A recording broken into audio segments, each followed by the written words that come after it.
Welcome to STV. నా పేరు శ్రావ్య. Bulletin updates చూద్దాం. ఏపీలోని స్థానిక సంస్థలకు 1452 కోట్ల రూపాయలను డిప్యూటీ సీఎం పవన్ కళ్యాణ్ విడుదల చేశారు.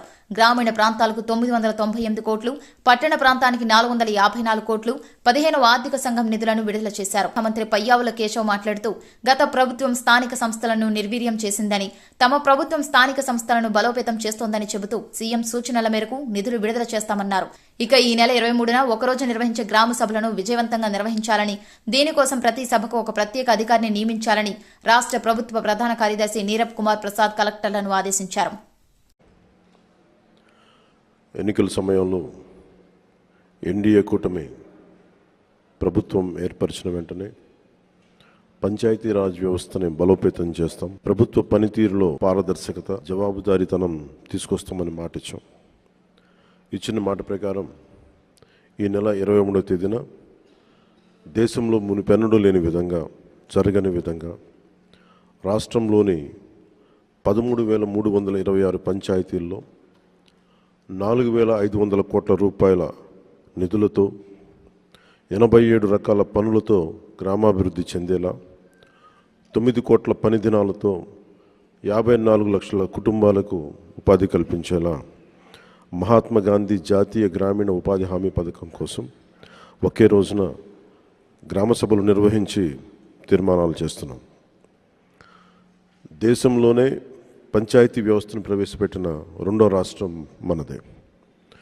73వ రాజ్యాంగ సవరణ ద్వారా పంచాయతీలకు రాజ్యాంగ ప్రతిపత్తి కల్పించి 3 దశాబ్దాలు దాటింది. ఇప్పుడు రెండో తరం సంస్కరణలతో పంచాయతీ మలిదశ విప్లవం మన ఆంధ్ర రాష్ట్రం నుంచే మొదలు పెడుతున్నాం. గత 3 దశాబ్దాలుగా ప్రతి స్వాతంత్ర దినోత్సవానికి, గణతంత్ర దినోత్సవ వేడుకలకు మైనర్ మేజర్ పంచాయతీలకు నామమాత్రంగా 100 రూపాయలు, 200 రూపాయలు మాత్రమే ఇస్తూ వచ్చారు.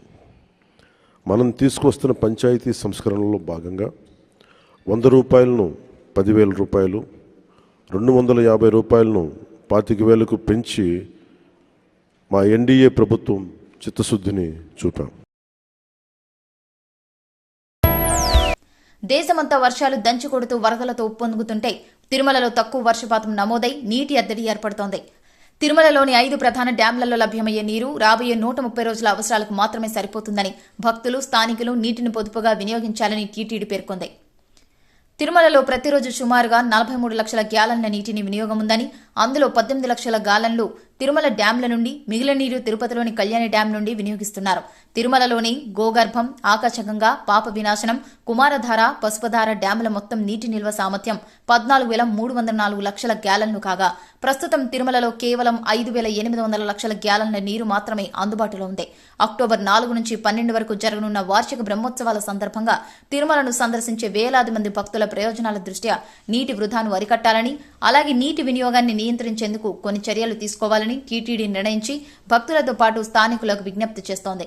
భక్తులు, స్థానికులు ప్రస్తుత పరిస్థితిని దృష్టిలో ఉంచుకొని నీటిని అనవసరంగా వృధా చేయకుండా పొదుపుగా వినియోగించుకోవాలని టీటీడీ విజ్ఞప్తి చేస్తోంది.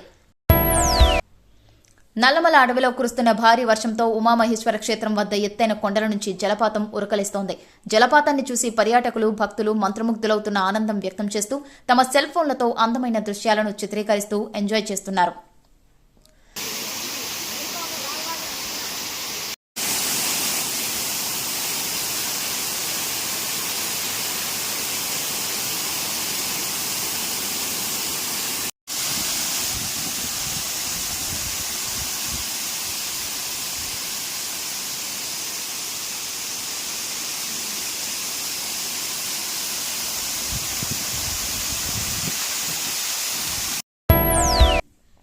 తూర్పు సిక్కింలోని ఎన్హెచ్సి ఆనకట్ట సమీపంలోని తీస్తా జల విద్యుత్ ప్రాజెక్టులో భారీ కొండ చర్యలు విరిగిపడ్డాయి. దీంతో తీస్తా బి పవర్ స్టేషన్లో జీఐఎస్ కుప్పకూలింది. ఈ ప్రకృతి వైపరీత్యాల కారణంగా టీఆర్టీ దెబ్బతినిందని అధికారులు తెలిపారు.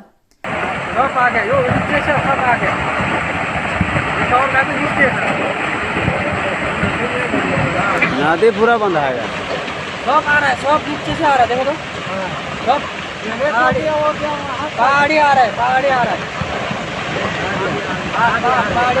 पूरा पहाड़ आ गया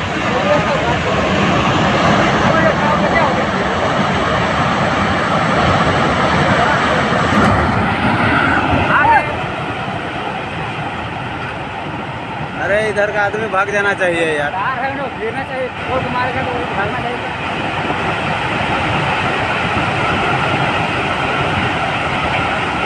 वो सामान फिर आ गया।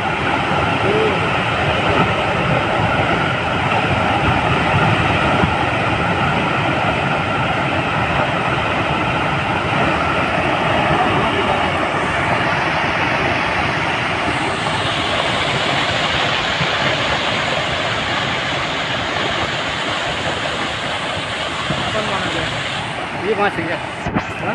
ये वाला साइड में वहाँ से गया। वो भी आएगा धीरे धीरे। महादेव गुस्सा हो गया हो।